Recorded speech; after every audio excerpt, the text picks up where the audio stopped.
Welcome to the Friday edition of Second City Sports. We're live and in living color right here on Sports Zone Chicago, along with Miss Lakeena McGee. I am Sidney Brown. You can follow yours truly on the social media streets, as the kids would say, on the Twitter and the IG at SidKid80. Once again, that's SidKid80. That's SIDKIDA0. That's SIDKIDA0.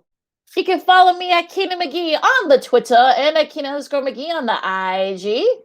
You can download the Sports Zone Chicago app by going to the Apple Store or the Google Play, wherever you buy your apps.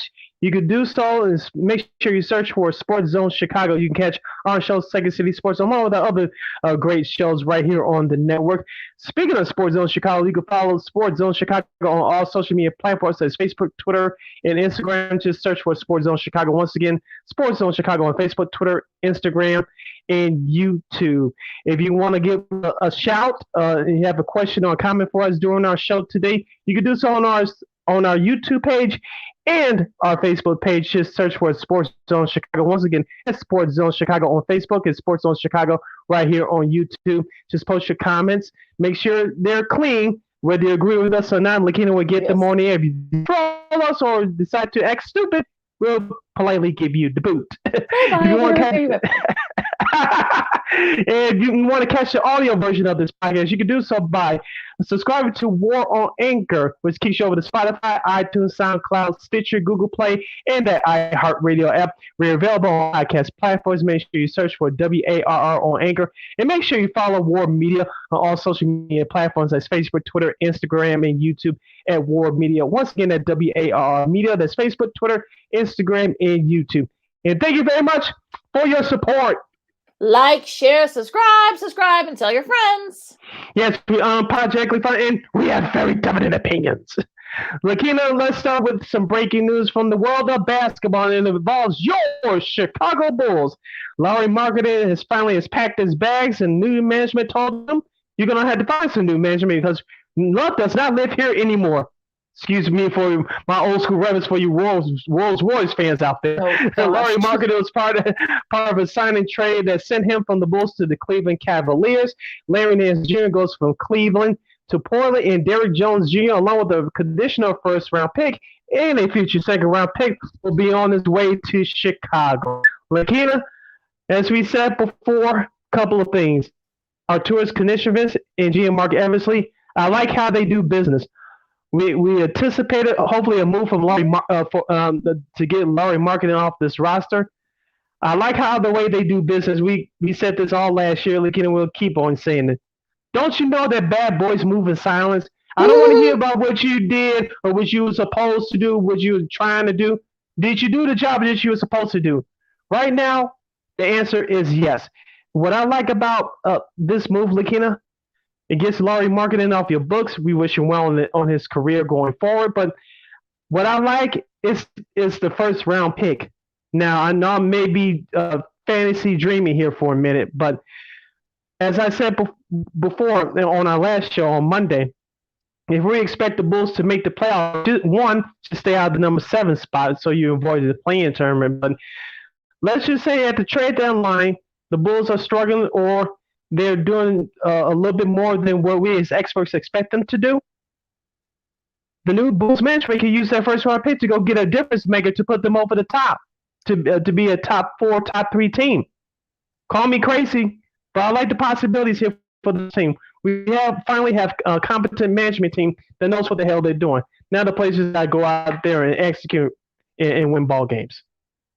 I mean, this is sort of like one of those trades where look, I don't think anybody had Lauri going to the Cavs on their NBA free agency offseason bingo card. I mean, it's just crazy that they were, I think, like you said, so I think, look, some of the best, the smartest people move in silence. And I don't think there was no word that they would do that. I think there were some rumors that maybe the T-Wolves were interested in getting Lauri, but I guess the price was too high for them.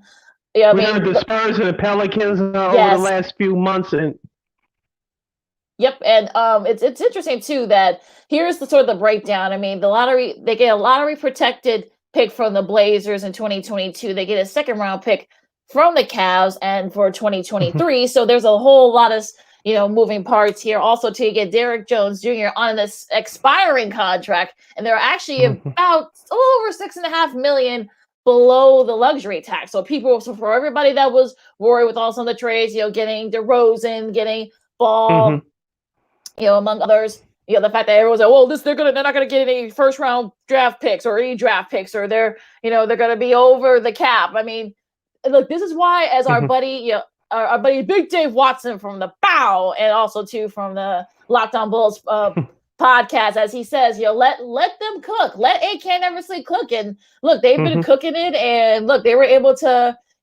maneuver this, finesse this sort of sign and trade with the Cavs, and look. Well, we're gonna call him a ride share, or maybe we'll get him a Greyhound, Greyhound bus or something, get our bus ticket to Cleveland, because they go to Cleveland, what Greyhound does. So, look, you guys, feel free to comment, and let's see. Yeah, Joe Pa says, "Gay, their first round pick for him was a steal," as our buddy Joe Pa said on here on the Facebook. But yeah, it was a steal. They were able. Look, I don't know how AK does it, but he was able to finesse this, this move, and they were getting Portland involved. Unfortunately, we were not going to get Damian Lillard. So sorry, folks, who were what a tease. Yeah, I'll say no. Oh, darn it! But yeah, this was a great trade. And look, I don't think they're done. I don't think AK and Eversley are done yet. I don't think so either. What's up the pipeline? We don't know. That it remains to be seen. But here we go, Lakeena. As we said before, you have a competent management team. They have a plan. They're executing it. It's just a matter of the players who are on the roster going out there and winning ball games. As we said in our last couple of episodes, this is looking at the roster up and down. This should be a playoff team. Now, how far they're going to playoffs, we're a few months away from finding that out. But if you're a Bulls fan, you should be excited today. Now, going back to the salary cap issue you talked about, Lakeena, they still $6 million under, if I'm correct. 6.8, yep.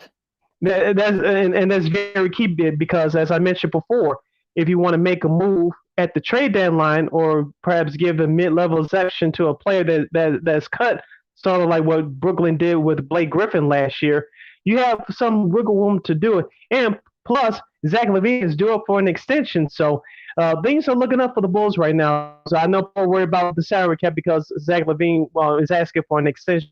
I believe he'll get it eventually, but if you're a Bulls fan, be excited. You have a comparable management team that knows what the hell they're doing, and you have a roster that's more competitive, that should do some exciting things, barring injury.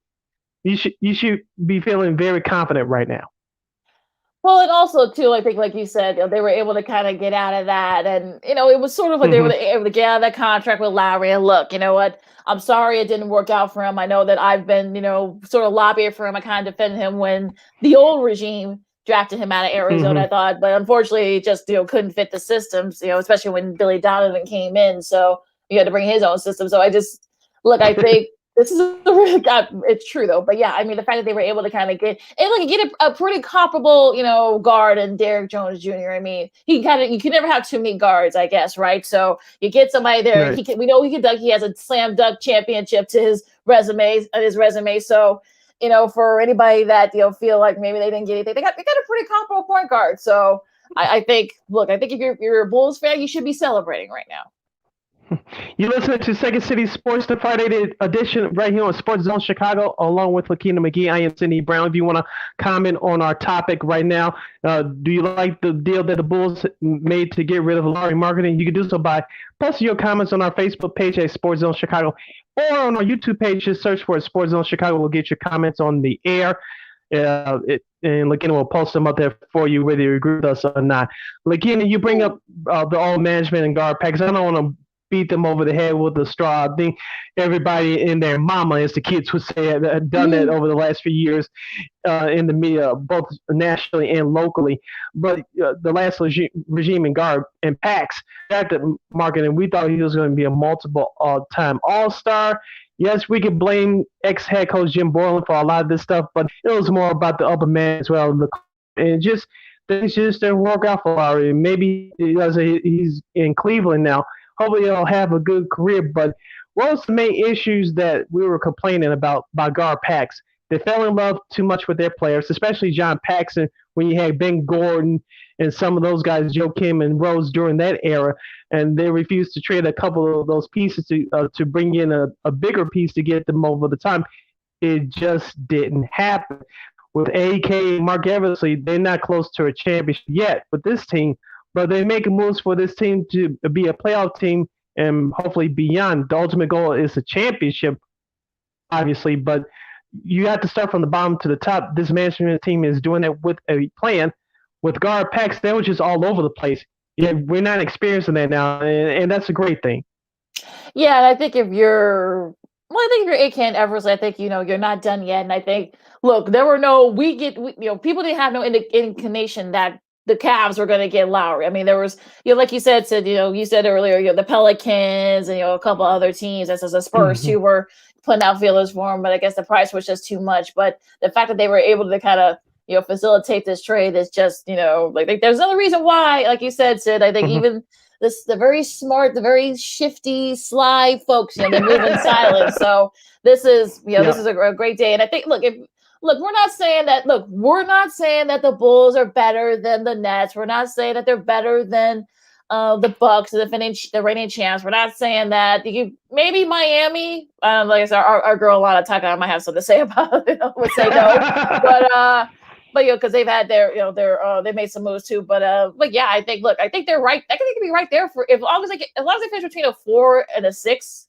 seed in the East, which I think they're capable of doing. As long as they stay away from those play-ins, which I don't know why they're still doing the 7 through 10 play-ins, but I don't get it. But it is what it is. But yeah, I think there's no reason why this team now. If you heard Charles Barkley earlier this week on Waddle and Sylvie, he said he likes the Bulls' moves. He said the Bulls could definitely be a contender in the East. So that's not a bad endorsement. So I think I think this guy a pretty good endorsement too from Barkley. So yeah, there's no reason why there's no reason why the Bulls can't be like at least be like in the compete for a 4 to 6 seed in the East.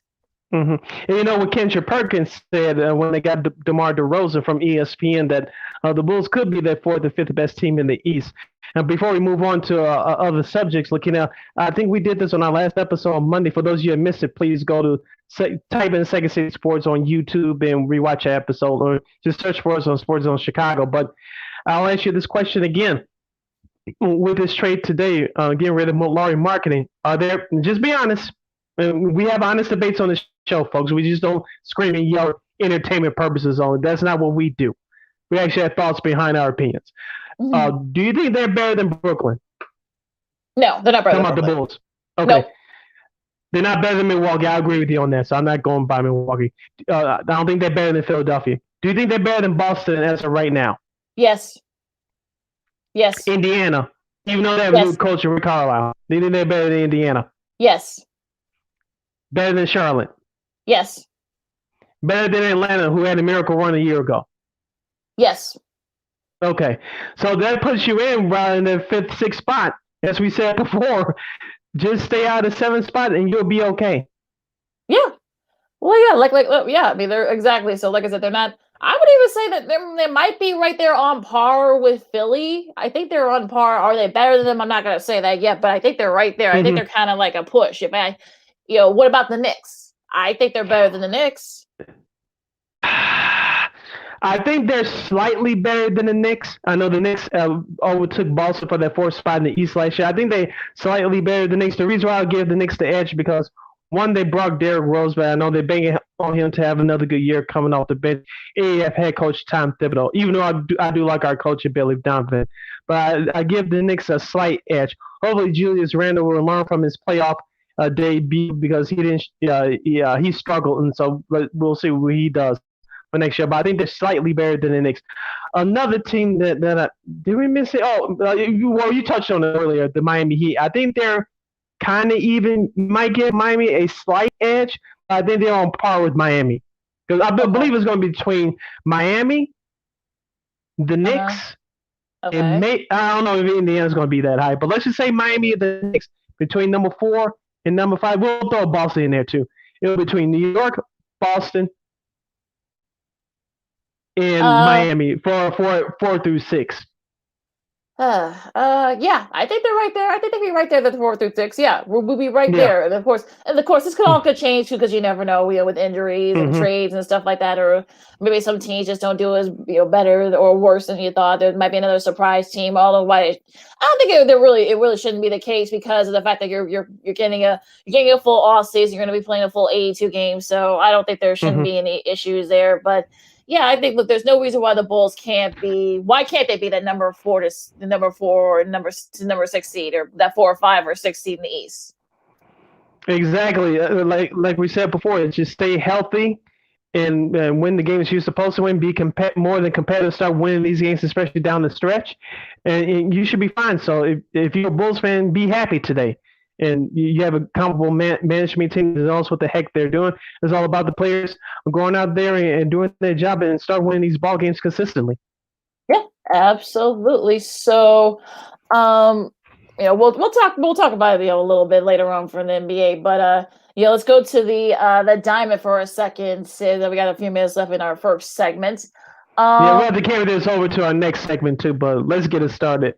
Yeah, so the White Sox, they were able to salvage their series against the Blue Jays. We'll talk about your bullpen, Sid, in a minute. Now it's my bullpen. Look, I warned you. I warned you for months, even before the season started, that the bullpen was going to be an issue, and Yeah. unfortunately, it's been that way. Now the White Sox go 7-7, which I think a lot of folks, can expected them to at least go, if they can at least get to 500 against that murderers row with the Rays and the Blue Jays and those teams. The fact that they were able to go 7-7, I think that's comparable, and that's fine. You have a big enough lead in your division. You're going to win your division, so let's not even worry about that. But the fact that they were able, they kind of let a couple of games slip away. But look, I'm not gonna freak out too much about it. They got the Cubs coming up. That finishing up that series. I don't think any of the Chicago teams ever won, have actually swept all 6 games since they started doing this. So take that as you will. Now, will they sweep the Cubs? I don't know. I think the Cubs, they've actually been playing a little bit better lately, so I would think maybe they might sneak in and win one. You never know. But let's talk White Sox for a second again. We'll carry on over to the next segment. But they almost they were this close to losing yesterday's game. The 10-7. We shouldn't have come down to that. No. Yeah, I mean, again, the bullpen again made it interesting. Again, luckily, you got good insurance runs from Eloy, so I think that helped a little bit. But that I don't know what to say about this team. I mean, you don't want to freak out too much, but also too, you may see the Blue Jays again should they make the playoffs. I don't know, but what do you think? What are you thinking? What are your thoughts on the White Sox right now? As far as the series with the Blue Jays, it should have been 3 out of 4. It wasn't for those mishaps from the bullpen. Of course, Monday's loss, Craig Kimbrell throws that bad breaking ball, which sailed in the back of Savvy Savalas' glove, which turned out to the run for the Blue Jays. Of course, Wednesday, Aaron Bummer gets the first 2 outs. Lakeena. He was like, okay, maybe he's finally started to turn the corner, and then he lets the next 2 guys on, and then hell breaks loose, and Tony La Russa give him credit after the game. He patted Aaron Bummer on the shoulder and said, "We're still with you." Obviously, I'm not going to say he doesn't have any choice but to pitch him, but he could not pitch him once the playoffs come. And then you referencing yesterday, Carlos Rodon was on a pitch count. He looked good, and then Michael Kopech, he's been struggling over the last 3 weeks. I'm not going to suggest that he's injured. Let's hope that's not the case. Let's just hope that's just bad mechanics that can be fixed, and maybe just fatigue from him as well, even though he did spend some time on the IL. That was early in the season. That was less than a couple months ago. But hopefully this is just a bad stretch. Craig Kimbrell, once again, ever since that Field of Dreams game, along with his buddy Liam Hendricks. Liam Hendricks did save the game in this series the other day. But Craig Kimbrell, for the last couple of weeks, has not looked that great. Hopefully he can recover soon. I know he saved the game yesterday, I believe. I believe so. Let's just hope that it's just some struggles here. As we said before, after this weekend, around this time next week, we'll already be in the month of September. we reminded you guys these are the dog days of summer, and this is playoff type baseball. The Sox have been playing against better competition over these last couple of weeks. Yes, you do get a break against the Cubs, but you saw what the Sox are made of. They finished that 14 game stretch as you mentioned with a 500 record at 7-7, but a couple of those games they should have won. It would have it would have looked a whole lot better, but after this tough stretch, most Sox fans would have predicted this going in. Yeah, I mean, it's sort of, look, I think the bats sort of saved some of those Sox games, I think, yes, and they could, but they also runs yesterday. Yeah, I'm about to say, they could have lost a couple of those games too. I mean, that last Oakland game, they could have easily lost that one. They could have had a worse record going into that stretch. But look, I think just take the lumps. You're able to salvage the series against Toronto. You're able to finish 500 in that stretch. You get a little bit of a break. Getting the Cubs and the 2-gamer against the Pirates, and then you got to go at KC, and you got to go all the way out west to face Oakland next weekend. So it's going to be very interesting to they get a little bit of a break, but then you have to go right back out into KC. That's never an easy place to play. Sox fans know this, and also to Oakland too. So I'm sure they're going to want to look. Oakland's kind of trying to position themselves in the playoff chase, and perhaps maybe even still, maybe slim. Going to the AL West. So again, we'll talk about that, after we come back from the break. But I think if you're the White Sox fan, I don't think you should be too concerned or even, freak out too much. I mean, because that's just how it is. I mean, look, this is ebbs and flows of the season. We've talked about it for months. I mean, you can afford to have these kind of little stretches of, okay, yeah, there are going to be some games where you're not going to play your best baseball. And so look, Eloy did his thing, Tim Anderson did his thing. Rodon had a very nice outing. Of course, he was on a pitch count. But that was a nice comeback at him after not pitching for about a month. So again, okay, but let's gear up for this next stretch of games for the next month, because it's going to get very interesting for the White Sox. Yes, it will get interesting for the White Sox, and we'll dive in more into this series this weekend coming up against the Cubs on the flip side. But I like the pitching matchups that the Sox have this weekend. You have Dallas Keuchel going tonight. You have Lance Lynn, I believe, going tomorrow, and then Dylan Cease on Sunday. He's pitched his butt off the other day. And speaking of Lance Lynn, I said the Sox would win their game when we were on last on Monday. That was a Craig Kimbrell mistake. Even though Lance Lynn, I know some people say he should have walked Vladimir Guerrero Jr. in his loss on Monday, but even after that, the Sox still should have won that game. It was the Giolito game. That was a great pitching performance, and the Wednesday night loss against Robbie Ray in the Toronto Blue Jays. Now, Robbie Ray, when he pitched against the Sox here in Chicago back in June, we told you guys that he won that one. That was not true. The Sox scored 5 runs in the 8th inning to pull out that one, but regardless of the fact, Robbie Ray has had the Sox number this year. Yes, he has. And he did it again on Wednesday night. And so, if 12, you're the Sox, was it 14 strikeouts? 14 strikeouts that he had? Good. But here's the thing. We talked about playoff baseball. The Sox got to get used to it right now, and which they have. But you cannot waste great pitching efforts, i.e. the Lance Lynn start last Monday, i.e. the Giolito start Wednesday. Now, my original point was Dylan Cease. He pitched his off on Tuesday. I thought he was going to throw a no-hitter, but it didn't come to pass. But regardless, he pitched a great game. And the Sox were that was the first of the 2 Sox wins in the series at Toronto. So, and like I said, Rodon looked good yesterday. So you should be happy if you're a Sox fan. Now, we hit the bottom of the hour. We had to take a pause for the calls. You can reach us on our YouTube page and our Facebook page at Sports Zone Chicago. Once again, at Sports Zone Chicago. You're listening to Second City Sports along with Lakeena McGee. I am Sidney Brown. Ponder this question, White Sox fans, as we head towards this break. What concerns you more, the Sox offense or the Sox bullpen? You cannot choose both. It's either or. The Sox bullpen or the Sox offense. Leave your comments on our Facebook page and on our YouTube page. Just search for Sports Zone Chicago. Along with Lakeena, I am Sid. You're listening to Second City Sports. We'll hear you on the flip side with more baseball.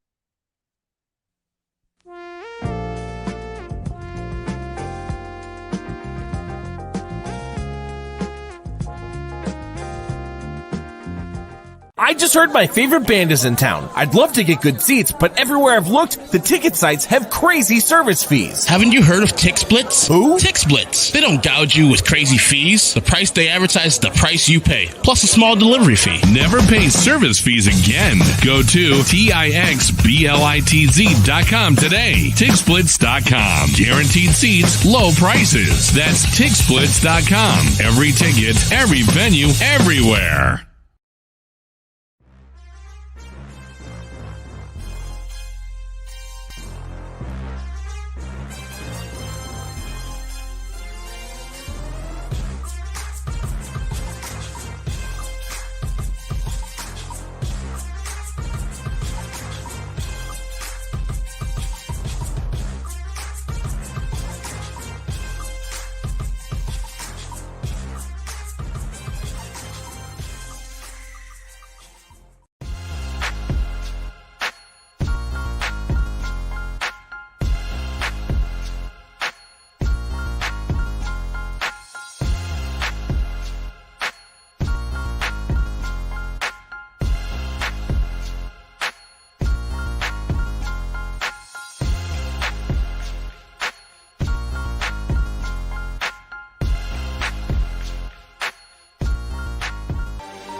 Welcome back to Second City Sports right here on Sports Zone Chicago. Along with Lakeena McGee, I am Sidney Brown.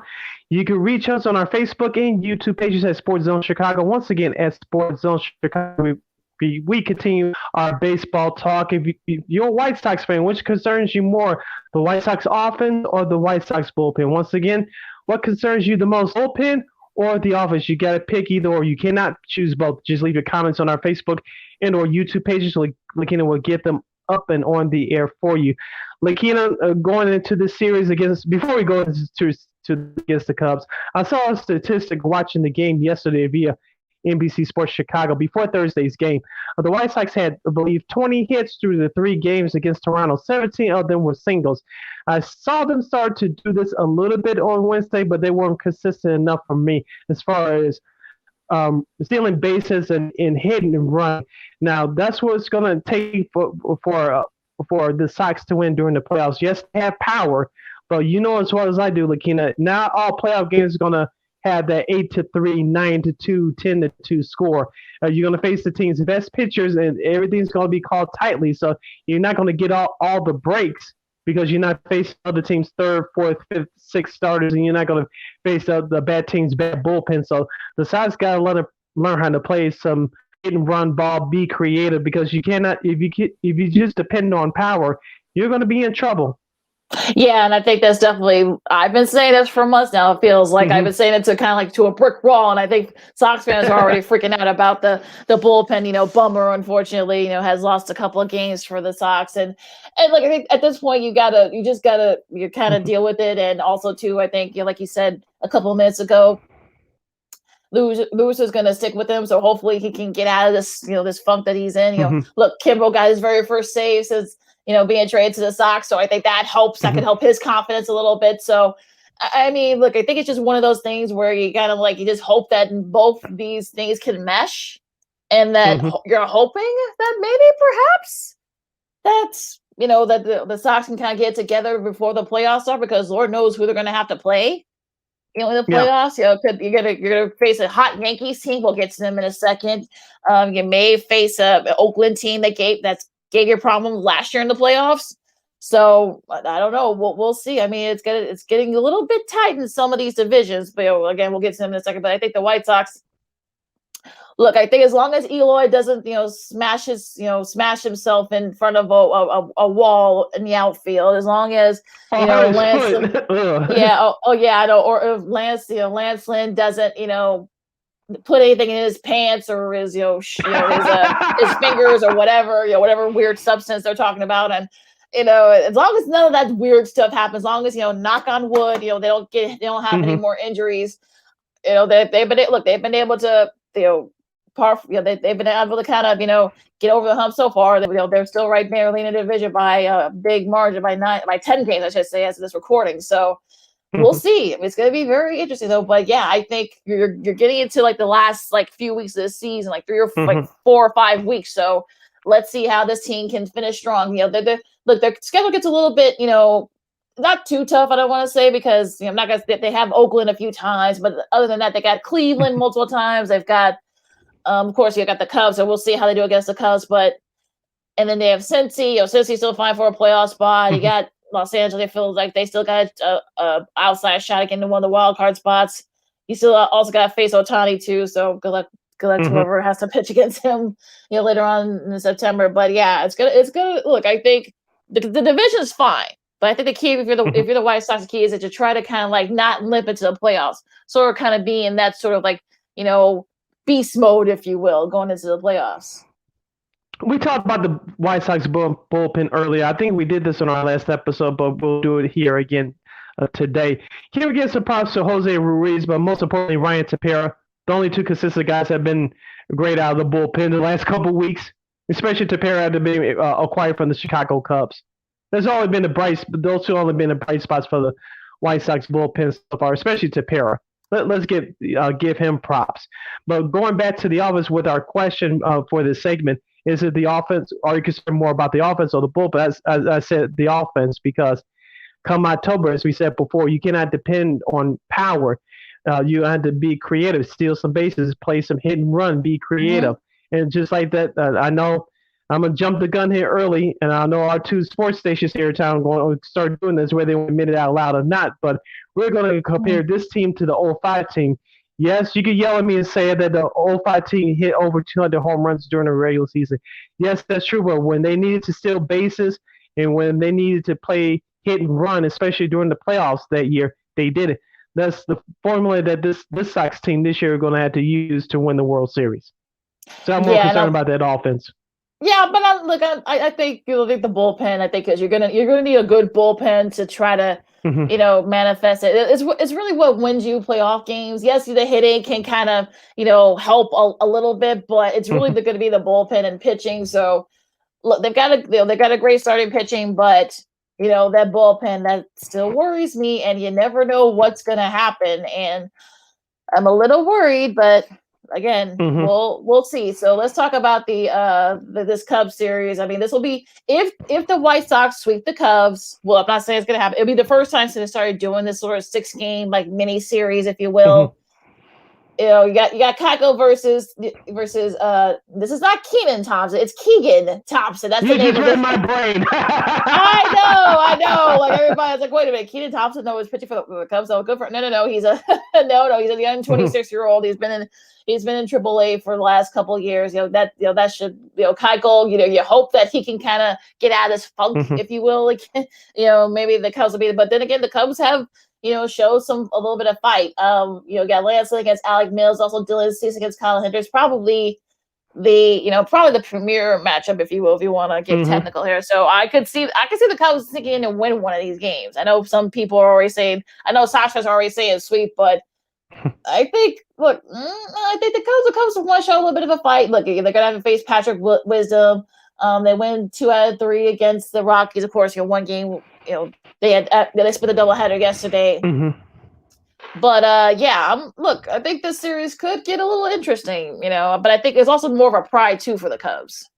And let's not also not forget Yasmani Grandal is off the injury list today, and a backup catcher Zach Collins was sent down to AAA Charlotte. So Savvy Zavala, he's been playing well. Tony La Russa has been trusting him the last couple of weeks, not just handling that pitching staff, but Zavala has been coming through with big hits with the bat as well. And so I honestly sit down, Zach Collins. Will he be back up here in a couple of weeks when the rosters expand?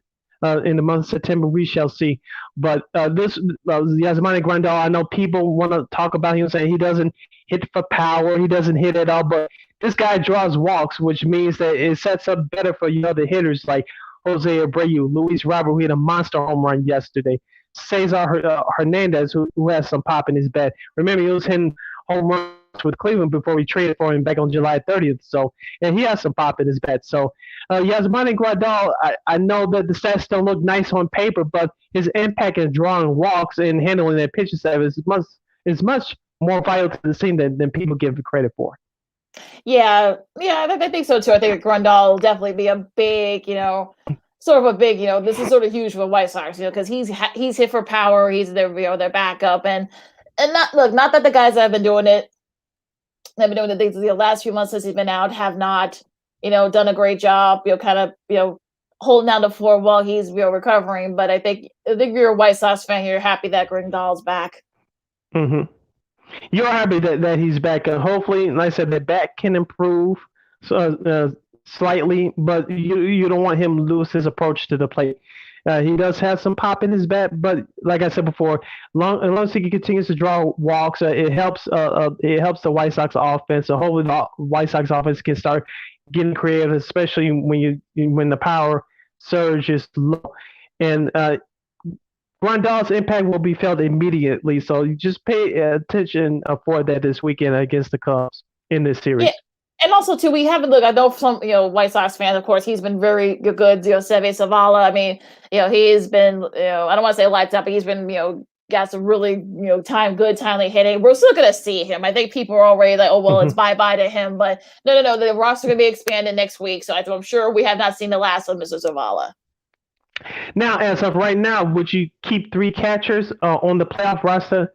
The answer eventually will probably be no. But Savvy Zavala has earned his place to be the backup catcher if the playoffs started today.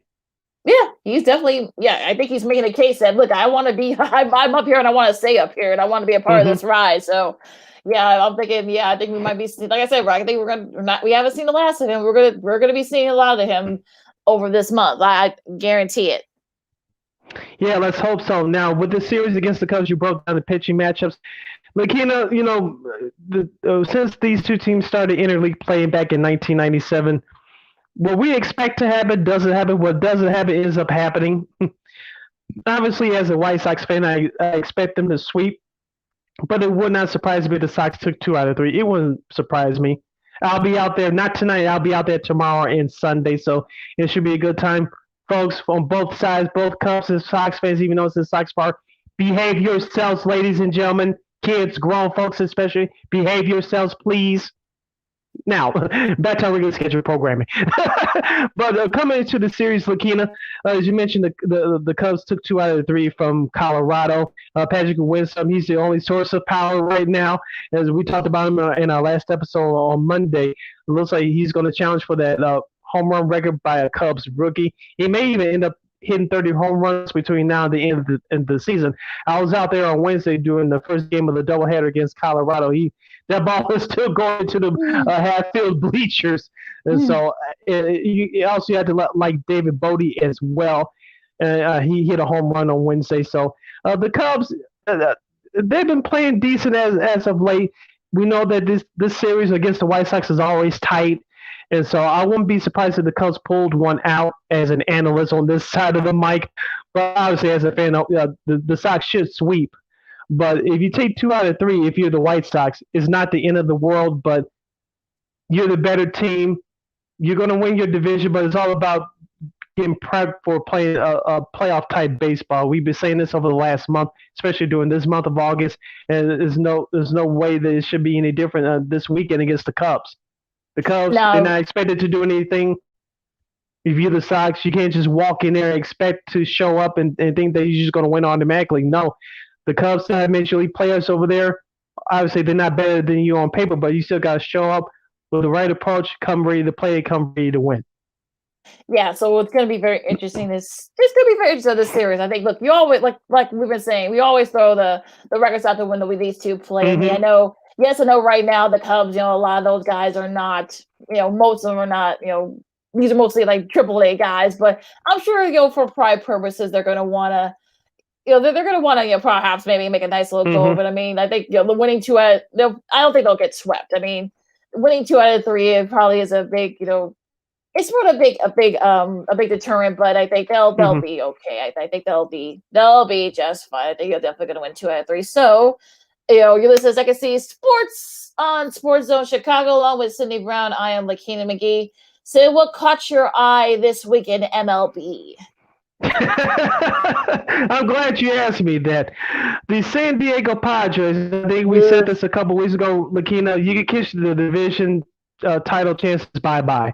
Now there's still a game back as of this broadcast to the Cincinnati Reds. We'll get to the Reds in just a moment, but the Padres, they had a chance to win the first couple of games of their series. This was the biggest series up to this point of the season since their struggles since the trade deadline.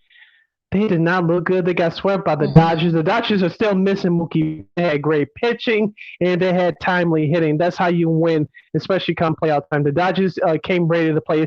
The Padres, they actually had a great starting pitch, especially from Blake Snell start the other night, but they just could not pull it through. I know Fernando Tatis Jr. is back. The shoulder's still bad enough. He's not playing third base. He's still playing the outfield. Eric Hosmer has been a big disappointment these last few weeks. The only chance they have making the playoffs is the wild card, but Cincinnati, can they overtake Cincinnati? I'm not sure, but time, you don't have too much time. So as we said the last couple weeks, they better turn it around fast. You're starting to run out of time here. Yeah, I mean, going to the Dodgers for a second. I mean, like you said, Betts is not even out there, and yet they've been getting, getting contributions from guys like Seager and Bellinger and Barnes and Max Muncy, who I think maybe is making a case for NL MVP. I think it's been some big hits. He was off yesterday, but he had some big hits on Wednesday's game that. That kind of that 16 inning marathon, if you will. So that's was that. If you're how's that new rule, baseball? Yeah, sorry about that. I know they'll get rid of that this season, but yeah, I'll say 16 innings. Yeah, have fun with that one, folks. But yeah, Pollock too. Has had AJ Pollock has also been has a lot of contributions. Also too, like you said, the pitching. I mean, the pitching kind of had their struggles. With Trevor Bauer and his legal issues. We won't get into it, but some of the other guys have. The section has been extended again, but we'll leave it at that. Yeah, well, there we won't get into it because that's not really what we do here. But yeah, I mean, their pitch has been very good. Look, Walker Buehler had a great start in that 16 inning marathon, but they've been Max Scherzer last night. Yeah, had a good one, shutout inning. So yeah, I mean. Look, I think the only problem for the Dodgers that unfortunately the Giants have also won have won their series. I mean, they just beat the mess out of the Mets. I mean, I don't there's no other thing more I can say with the Mets. I mean, they've won 5 in a row. They're still 4 up on the Dodgers. So you're like, what can we do? But look, I think it's just very they're 2.5 up, I should say, on the Dodgers. So they actually gained some ground. But yeah, I mean, the Padres is not looking good for the Padres. I mean, it's just not look good at all. And, they've got to jump over 2 teams to get to that second wild card spot. Can they do it? We'll see, but it's not looking good for them right now. Yeah, staying with the National League, Lakeena, let's go to the NL East. You mentioned the Mets. If you're a Mets fan, you want to jump out of a window, no pun intended. But the Atlanta Braves, they got swept in their 2-game series against the New York Yankees earlier this week. Freddie Freeman flied out with the bases loaded on Tuesday night and leaving the bases loaded.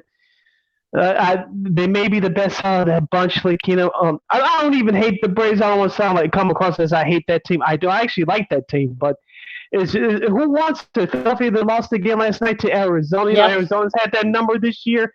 I told you I don't like for the some Phillies reason. bullpen. And I know Reese Hopkins, their home run leader. He's Yeah. gone for the year with an injury. Like I say, Atlanta may have the division just fall right on their lap. Yeah, I mean, look, and the Atlanta's had their problems too. I mean, it's just like I don't know. For some reason, like you said, the defense have had the Phillies number for some reason this year.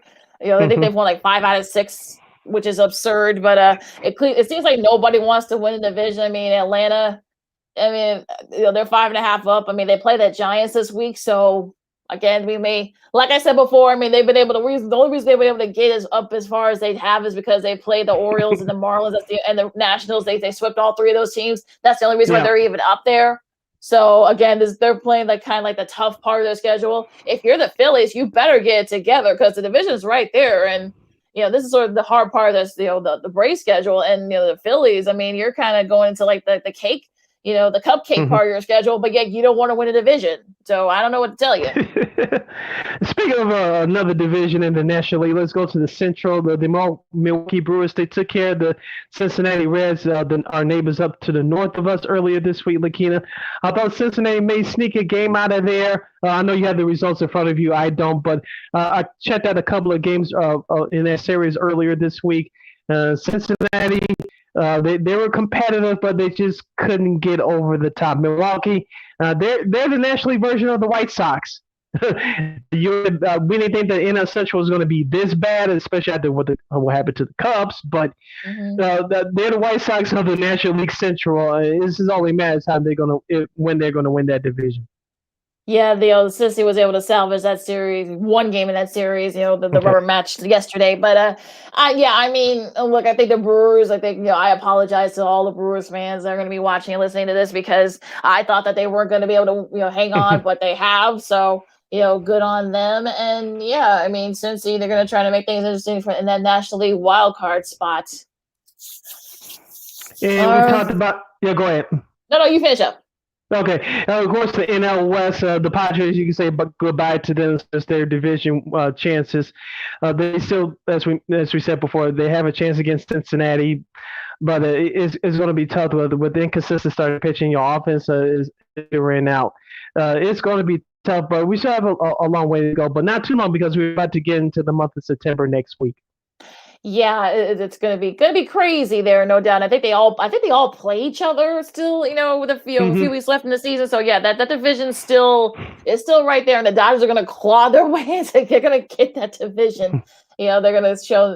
Hopefully they can show them who's boss. Now going to the AL, the Yankees. I mean, they've won 12 in a row in that wild game against starting off their series against the A's. Last night, Aaron Judge had that go-ahead RBI. This is actually the most the Yankees have won in a row, 12 in a row. You got to go all the way back to 1961. Roger Maris in that era. And they actually won the World Series that year. So again, take that if you take that for what it's worth. But look, I mean, look, the Yankees have, everyone's getting healthy now, and it looks like they're going to say, you know what, hey, we're here, and we're going to try to get that AL East. Yeah, let's see. As we talked about in our last episode, let's see if that bullpen can get healthy for the Yankees, and let's see if Corey Kluber is supposed to be back soon. Who's going to help out Garrett Cole? Jordan Montgomery is there. Can a couple other no-name guys get step and help solidify that starting rotation? And that was one of my questions for the Yankees going into the season. Right now, they're being carried by their powerful offense. Luke Voigt, Giancarlo Stanton, and Aaron Judge. You mentioned he had that go-ahead game-winning RBI last night. Only 8,000 people in Oakland, and they closed out the upper deck. Shame on them. Just terrible. And also, tonight's pitching match should be interesting. You got Garrett Cole against Manaea, so that should be a lot of fun. Definitely going to be a pitcher's duel there, Sean Manaea. So so that should be an interesting one there. But also, too, unfortunately, the Rays have won 4 in a row, so that's why they haven't been able to gain any ground. I think, look, they're going to get a little bit of a fight, and look, the schedule is there for them. I think the Yankees, because after Oakland, they get the A's and Baltimore, so they can kind of make some, and their Tampa's a little bit harder, so they can definitely make some, probably make a dent in that lead. Also, too, don't forget about the Boston Red Sox. It helps that you played the terrible Twins this week, and Chris Sale looked good in his start last night. But did you check out that? Did you see that home run by Miguel Sanu on Yes. Wednesday? That ball is still going. Yeah, Going, let's say going, they found goodbye. it. Yeah, let's say have they found that ball yet? I mean, I don't think anybody's found that ball yet. But yeah, I think if you think Boston, like if you're glad Chris Sale's back, I think that helps. That could definitely help them because you're pitching before he came back. It was really bad. So it was his third career immaculate inning. Now, for those of you who have no clue what that means, it's sort of interesting how they kind of have made that stat. There's a reason why it hasn't been done since Sandy Koufax did it, but the fact that he was able to kind of do that, I mean, it's just amazing. 9 pitches, 9 strikes in 1 inning. I mean, that's rare. So, but yeah, they were able to win that game, and look, they were able to salvage that series, and hopefully the Red Sox can kind of stay afloat in that division because the Yankees are coming out, swinging, and the Rays are still, they're not willing to let go of the grip in that just yet. Yeah, and no, they are not. And of course, in the AL West, you have Oakland, Seattle. Oh, it's Houston, Oakland, then Seattle fighting. I think you can say goodbye to Seattle as far as the division title hopes are concerned. It's still going to be between Oakland and Houston. Houston may end up winning that thing at the end. But if you're Oakland, you got to win at least a couple of these games between now and Sunday against the Yankees if you want to consider yourself a serious playoff contending team. And now for Seattle, if you still want to hang around, shout out to former Cub player Scott Service, who's done a tremendous job managing that Seattle ball club. There are a bunch of no names that no one can name without Googling up on your phone or your computer. But they had a bad loss last night to Kansas City. Hopefully they can take the series between now and Sunday. Yeah, they're still 3.5 back in the wild card, when the second wild card spot. So they're still, yes, the division is going bye, but the good news is that they'll be able. They're still right there for the wild card. So you gotta be feeling pretty. You're in a good spot if you're Seattle right now. You're still a young, gritty team. So I think they could kind of stay right there for the wild card. It's gonna be tough. They gotta jump over 2 teams, but we'll see. Again, we're getting into that last 6 weeks, 5-6 weeks of the season. So we're gonna kind of buckle down and just get right to it. Real quick, Lakeena, a couple more things before we take our break. Shout out to MLB Network. I don't know that this telecast is going to air here in Chicago, but for those of you watching worldwide and nationwide, tonight at 7 p.m. Central Standard Time, that's 8 Eastern, 5 Pacific, MLB Network is going to have the second all-female broadcast for the season for tonight's Cubs-Sox matchup from the South Side. It's going to be Elise Maneker. She works for the Cubs on the Marquee Network. Yep. Yeah, Melanie Newman. And I believe Alana Rizzo is going to do the field report. Check that out for those of you watching us outside of the Chicagoland area. Like I said, I don't know. I doubt it is going to broadcast here in the Chicago area. But for those of you across the country, you can watch that on MLB Network. That's tonight at 7 p.m. Central Standard Time, 8 in the East, 5 p.m. in the West. The MLB Network will have this second all-female broadcast for tonight's Cubs-Sox game. So check that out. Yeah, that should be a fun one there. They did such a good job a couple weeks ago with the Orioles and the Rays, I think it was. So yes. Yep. So like I said, I don't know. We don't know if it's going to be here in Chicago, but again, it should be a fun broadcast. All 3 of them do a great job. All right, we're just gonna go through like some of like the top series that we're gonna have coming up this weekend. Of course, we did Cubs and Sox, also to San Francisco and Atlanta. That should be a fun series. Let's see what else.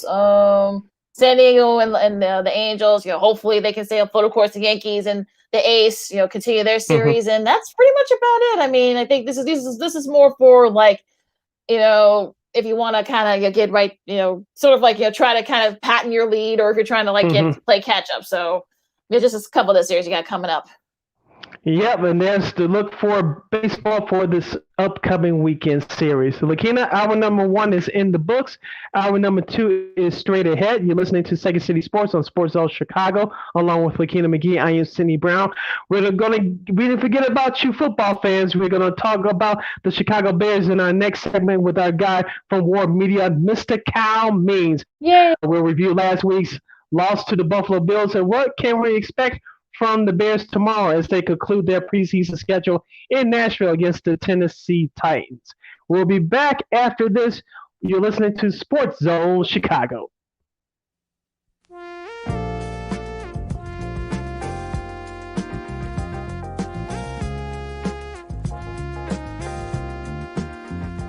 I just heard my favorite band is in town. I'd love to get good seats, but everywhere I've looked, the ticket sites have crazy service fees. Haven't you heard of TixSplits? Who? TixSplits. They don't gouge you with crazy fees. The price they advertise is the price you pay, plus a small delivery fee. Never pay service fees again. Go to TixSplits.com today. TixSplits.com. Guaranteed seats, low prices. That's TixSplits.com. Every ticket, every venue, everywhere.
Welcome back to album number 2 of Second City Sports. We're live in a living color right here on Sports Zone Chicago, along with Lakeena, McGee, and Sidney Brown. You can follow yours truly on the Twitter and the IG at CK80. Once again, that's CK80. That's SIDKID80. That's SIDKID80. You can follow me at Keena McGee on the Twitter and at Keena_McGee on the IG.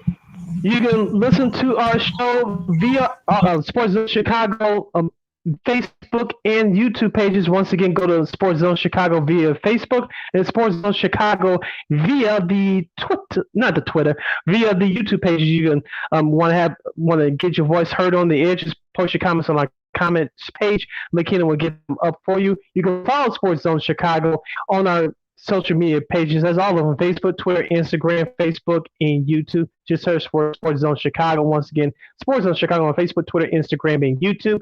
And you can listen to our audio version of this podcast, WARR Media, on WARR on Anchor. In case you're on Spotify, iTunes, SoundCloud, Stitcher, Google Play. And we're available on all podcast platforms. Make sure you search for WARR on Anchor. And you can follow WARR Media at WARR Media on Facebook, Twitter, Instagram, and YouTube. Once again, WARR Media, Facebook, Twitter, Instagram, and YouTube. And joining us to break down last week's loss for the Chicago Bears and preview, wherever you can, preview their preseason finale tomorrow in Nashville against the Tennessee Titans, our good friend, content director for WARR Media, Mr. Kyle Means. Kyle, welcome back to the show. How are you? What's going on, everybody? Now tell people where they can find you on these social media streets, as the kids would say. You can find me on Twitter at Means Matters, and IG at K-Me. Those probably two best places to follow me. I don't do the TikTok or anything like that. So, I got Facebook too, but neither do I, so it's fine. Yeah, I got Facebook with enough crazy people I'm with on Facebook, so I don't know. Don't worry about TikTok. I don't do that either. Let the kids have that. Yeah, let the 20-somethings and younger have the TikTok. So we'll just do I don't know. Maybe I gotta find a hook. Get over there. Maybe I'll do a crazy dance, and I'll do a victory dance for the Bears or something if they each week or something. Maybe I'll find something like that'll get me to break through. Speaking of breaking through, Kyle, of course, you were there covering the Bears' loss to the Buffalo Bills last week. Mitchell Trubisky torched the Bears in that first half. Now I know what's been worse on social media than the milk crate challenge. The Bears' defense. My goodness. But as we told our audience, since it's three preseason games this year, most teams use their second preseason game as the dress rehearsal. I know the Bears didn't play everybody in that first half, especially on the defensive end, but is it if you're a Bears fan, should it be a cause for concern, or just throw it out the window and hope they can get it together by the time they face the Rams on the road in Week 1? I would not classify it as a cause for concern, pretty much because Nagy has proven over his tenure that he just looks at the preseason differently than most coaches, and he doesn't. He has his own things that he sticks to and his own patterns or whatever. So I'm just glad that he's being open-minded enough to allow Justin to start this last game and have him do some work with the first team this week and everything. And on Saturday, hopefully there'll be some. I'm not sure how many of the other starters will be on offense, but there'll be quite a few. I think probably most importantly, that offensive line that we'll see at the start will probably reflect the line that we'll see in a couple weeks in LA. So I'll just, as far as Nagy goes and what he does in the preseason, there's no surprises for me. And I don't think fans should be particularly frustrated by what he does. You just got to roll with it and, criticize it as you may, but he at least has his plan, and they seem to be set on what they're going to do with the starters, at least going forward. This Saturday game, this game tomorrow is probably going to be more about finding out who's going to be on those second and third strings and who's going to be providing the depth for this team as much as anything. Yeah, I think that's what it kind of sounds like. That's what they're doing, because it doesn't sound like the first teamers are going to be playing a lot, tomorrow against the Titans. So, take that for what it's worth. And also too, I mean, the Titans are kind of who've had their COVID outbreak last year. They're kind of having a mini COVID outbreak, right. This week, Coach Vrabel tested positive. It looks like, Tannehill tested positive among a few others. So, some are wondering that should they even be playing this game, but, and that's like you say, Lakeena, we should be lucky that this game is even going off because of the mess that they doing down in Tennessee.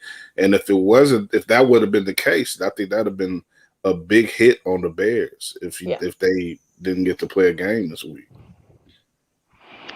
Kyle, let's focus in on quarterback Justin Fields. Of course, we talked about it on our last episode, Lakeena, that Justin Fields took one too many hits. I'm sure that's probably why Matt Nagy came to the decision to start Andy Dalton in Week 1. What are you looking forward to when Mr. Fields? What do you expect for him in his start tomorrow at Tennessee? What are you looking forward to? What do you expect on him to improve and work on?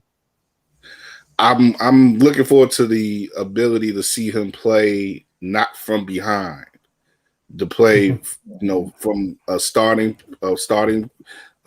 quarterback's point of view, being able to start with the likely 15 to 16 plays that are going to be mapped out for him from the sideline, to see him with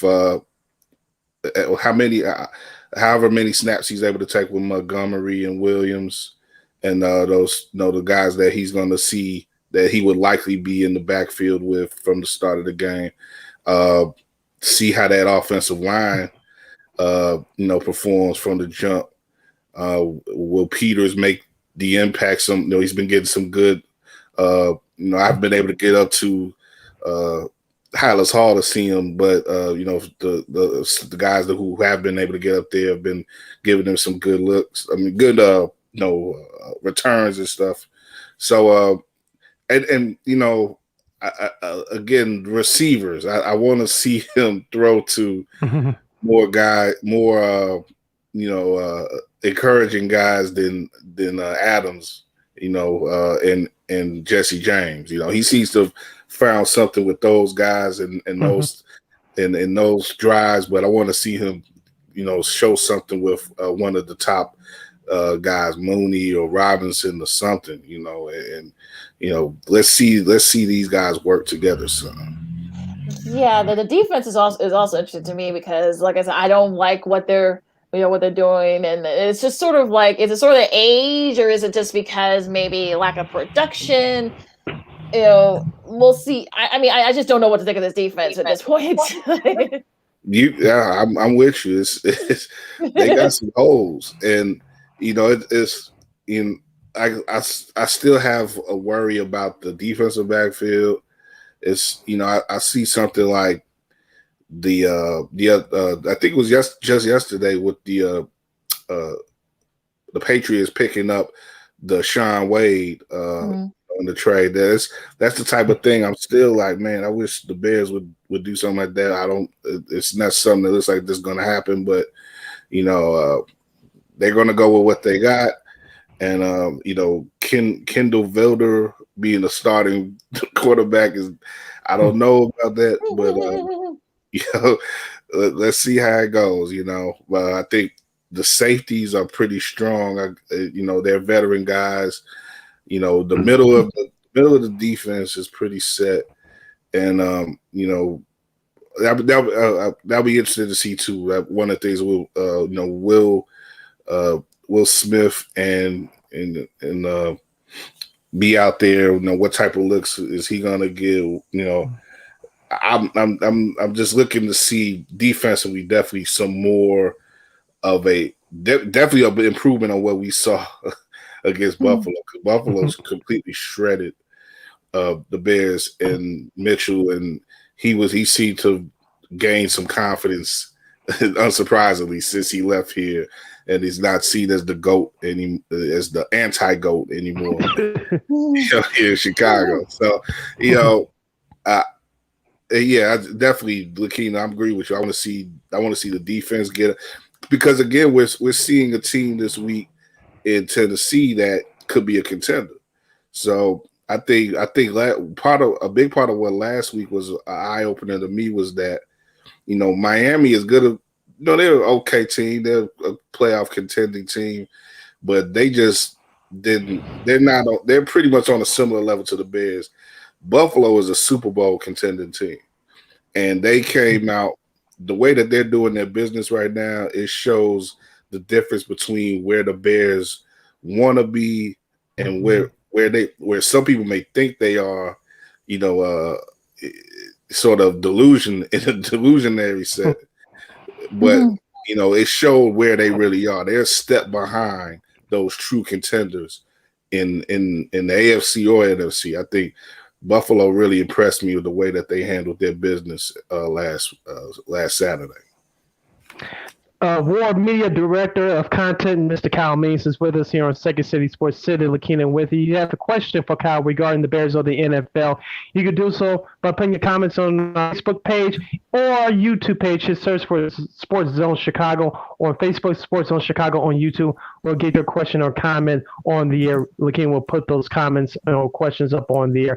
Kyle, we had you on following the Miami loss, and one of my questions to you was about the special teams. It was terrible. It's terrible once again. That was actually a win. Well, sorry. Yeah, that's why it's when he turned 30. But But the Buffalo game last week saw the same thing. I wasn't really impressed by the special teams. They gave up a big return to McKenzie. Do you think they'll show a little bit of hope tomorrow against Tennessee? Will we see something exotic, or will it just be another crap show? Maybe closer to the crap show, Sid. But yeah, I wouldn't expect anything like really eye opening.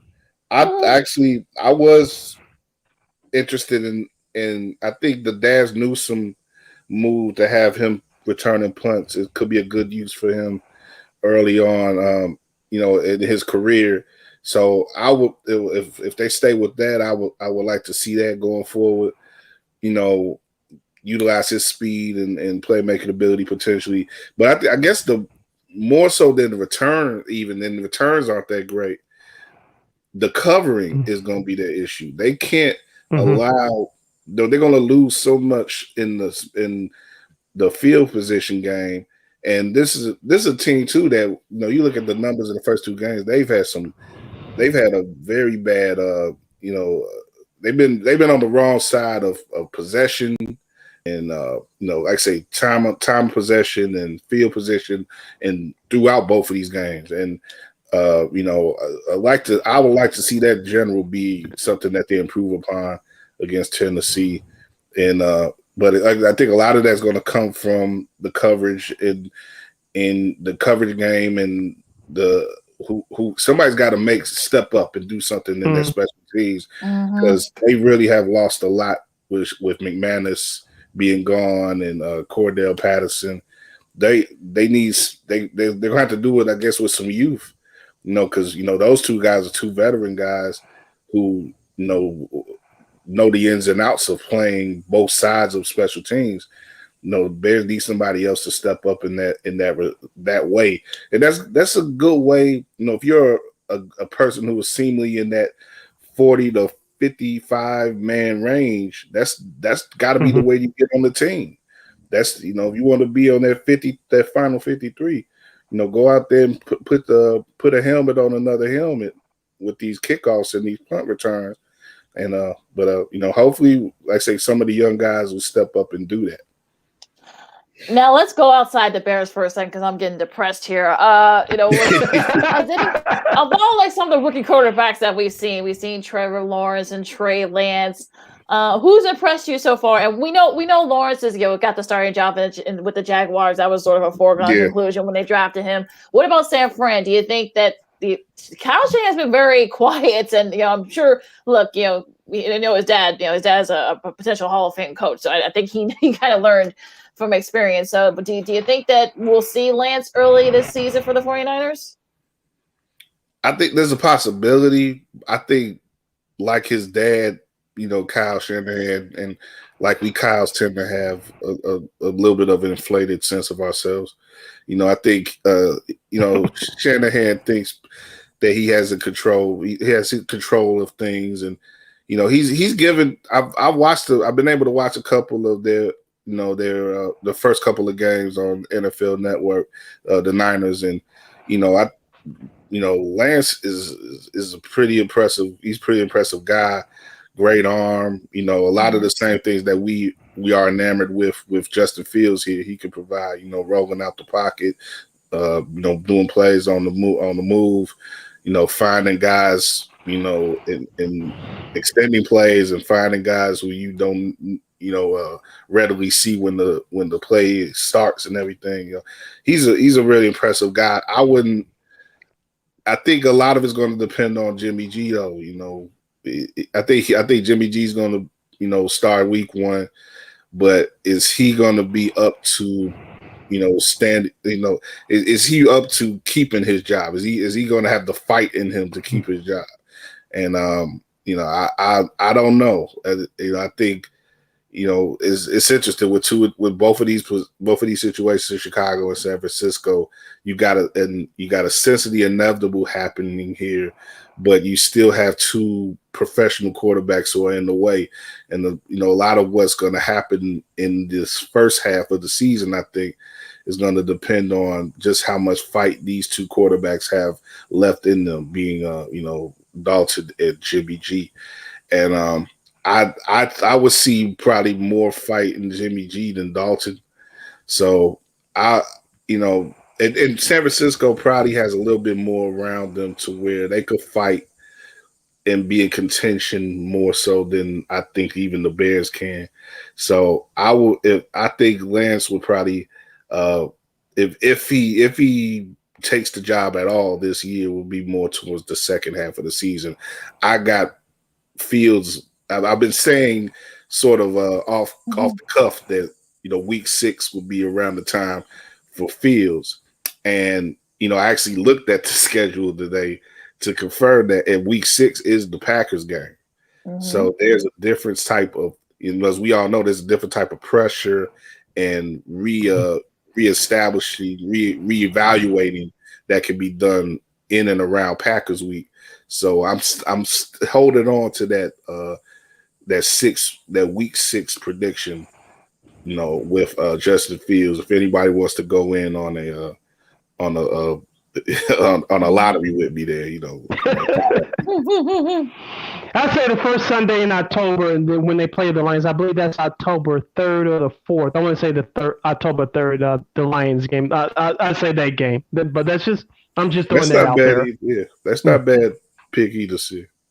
Yeah.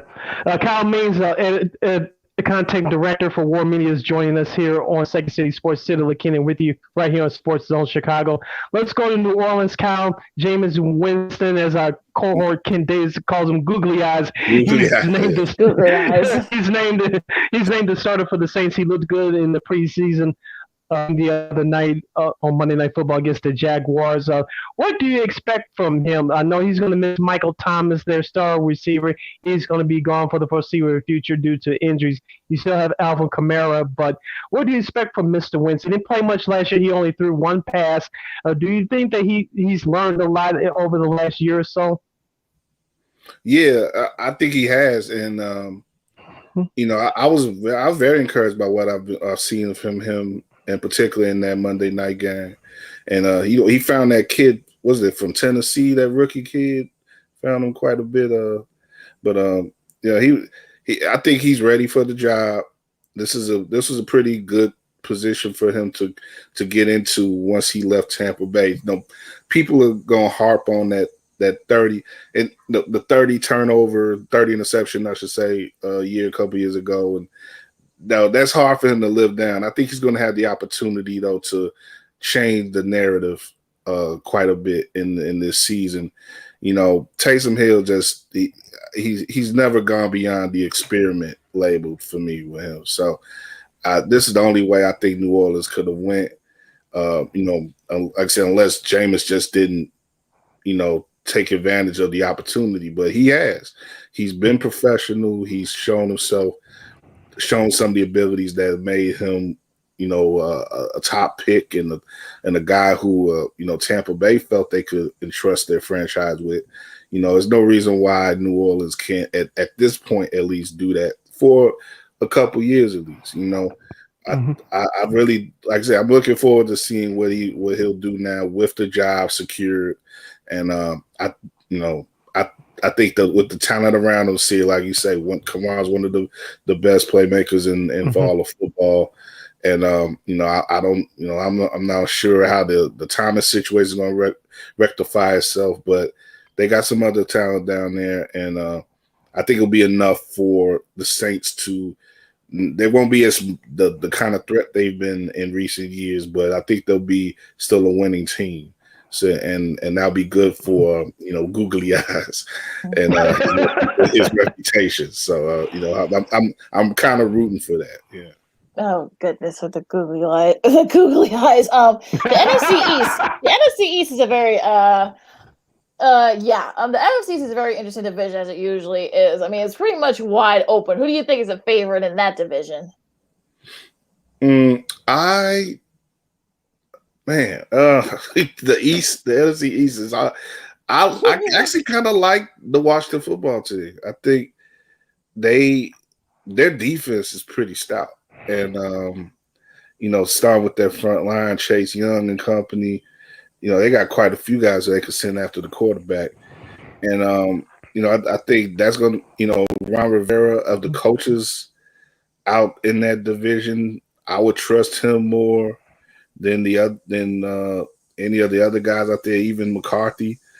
I just think on both sides of the ball, they got more of what it takes. The offense is still in development there, but I'd say the defense alone has me liking Washington football team as much as anything. Dallas, them getting Dak back, of course, is a big deal. They got mad talent on offense, but I still want to see how their defense. They've really had a lot of holes in that defense for a few years now, and that offensive line once was one of the it was like the standard in football a couple years back, but now it's been sort of shaky since. How will they be able to? Will they be as capable of protecting that and keeping holes made for Ezekiel Elliott as they were a couple years back? So I think Dallas may be improved. They should be improved with Dak healthy and everything, but I think Washington would be more of the more of the ready-made contending team in that division.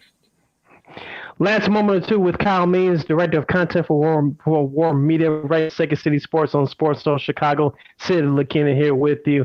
Kyle, we spoke about Trevor Lawrence earlier. Jacksonville is going to travel to Houston to play the Texans in Week 1 in the.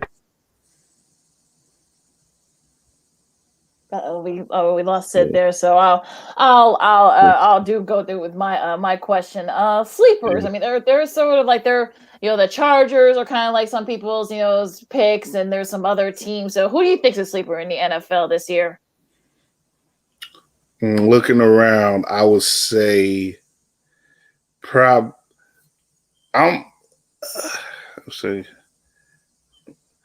don't know if I guess you could call Arizona a sleeper because they haven't necessarily broke through yet. But I like Arizona to take another step up this year. I like Sid. I hope Sid can get back on with us. Yeah, hopefully that's hope so. But I like Arizona to take another step up this year. I'm at least on the offensive side, I'm interested to see if Atlanta gets some of that old thing back with Kyle Pitts getting involved and Ridley sort of not having to deal with sharing as much with share really being the clear number one receiver now down there too, I think. But a lot of people are high on Pitts, and I want to see how he works and how that impact will have on Atlanta. Compete because they typically compete well. It's just they lose a lot of close games and stuff like that. But on the AFC, I'm looking at Cincinnati actually as a team that could be pretty interesting, and we'll get to see them in Chicago pretty early in the season too. So I'm looking at them as being a pretty potentially fun team, if not a team that could maybe pull off some big wins early on in the season and make an impact. Beyond that too, like I say, the Chargers have some good stuff they're building out there, and trying to see one more team.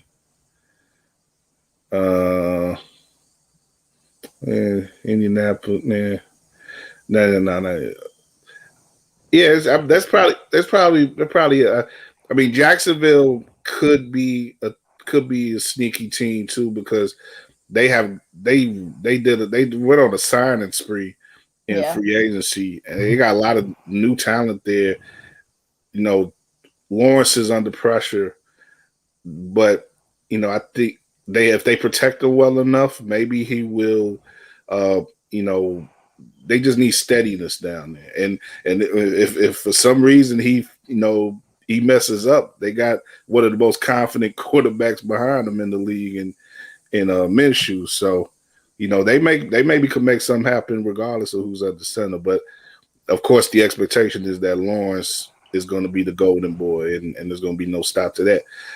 You don't usually see a person in that position. We're used to seeing people in that position struggle in their first year, like going back to Peyton Manning in his first year in Indianapolis. But I'm definitely interested to see if the overall haul in of talent that Jacksonville has, will that make a difference in them competing in a division which it's one of the weaker ones to me. I think the AFC South. I think with Houston and the QB situation in Indy is a little shaky right now with the health. With Wentz's health, and like I said, we're not sure if Tennessee can even keep themselves out of the COVID's grip. So there's something there for Jacksonville potentially if that new talent that they brought in makes a difference. Last question from me, Kyle. Of course, the last year's Super Bowl matchup featured Tampa Bay and Kansas City. Of course, Tampa Bay are the defending champions. Out of both those teams, which team has the best chance, in your opinion, to get back to the Super Bowl this year? I'd say KC. It's hard to beat time.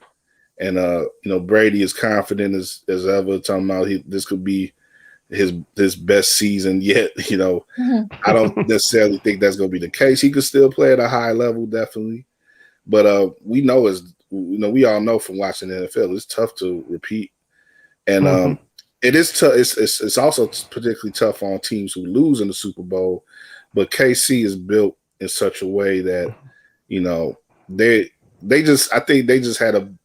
They lost legitimately in that Super Bowl, but it was a bad day. It was just one of those bad days, but it was also built on their line just being left in tatters by that game. They've improved. They've improved the line.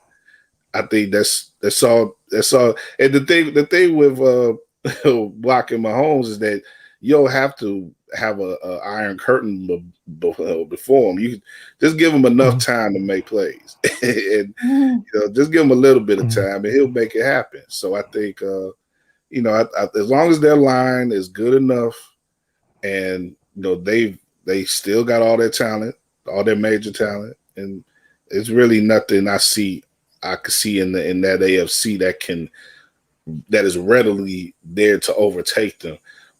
So definitely I would say KC would have a better chance. But Tampa Bay is, like I say, still they did a great job of retaining their talent as well, especially on defense. So they'll be ready to go. I just don't know if all the things will set up right. You got to have a lot of things set up right for you, as well as Tom just beating Father Time again over the head. There's only so many times that Father Time is going to let you do that to him. So, well, thank you for joining us today, Kyle. And again, WARR Media, content director, content creator. He does all that stuff for WARR Media. And where they can find you on social media, Kyle. Yeah, again, K-Mean on IG. Means Matters on Twitter. All the WARR accounts is WARR Media. Feel free, you can contact me on those as well, and contact us. Let us know what you think of what we're doing. Let you know, if there's stuff that you want us to focus on, or any tips or anything.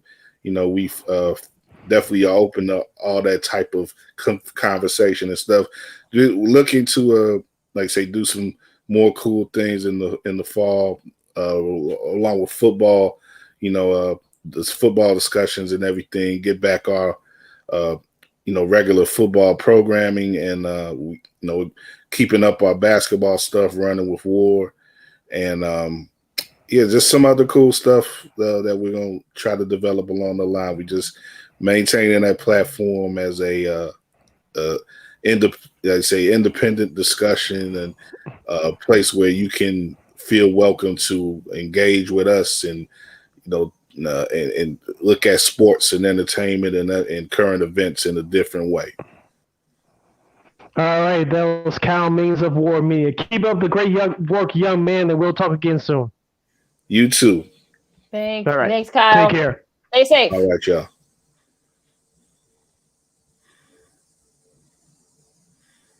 All right, that was Kyle Means from WARR Media.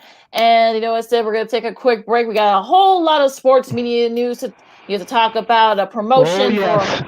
Yeah, we got to talk about a rising star, who Kyle actually interviewed a couple weeks back. He's doing some big things. Also, too, CBS has announced their new NFL crew and also to their ESPN as well. And some big changes going to come to ESPN Radio. So with Lakeena McGee, I'm Lakeena McGee, I should say. With Sidney Brown, I'm Lakeena McGee. That's me. You listen to Second City Sports. Look alive. Chicago Sports Zone Chicago, and we'll catch you on the flip side in just a little bit. Stay right there. AutomotiveMap.com presents the Sports Flash on the Sports Zone Chicago. In Sunday's Major League Baseball action, the Cubs got pounded 9-1 at home against Kansas City. The White Sox shut out on the road 9-0 at Tampa. NFL preseason on Saturday, the Bills hammered the Bears 41-15. Andy Dalton, 11 of 17, passing 146 yards, a touchdown, and an interception. Justin Fields, 9 of 19 for 80 yards. Head coach Matt Nagy says Dalton remains the Week 1 starter and that Fields is ahead of schedule. When you look at a guy like Justin and you see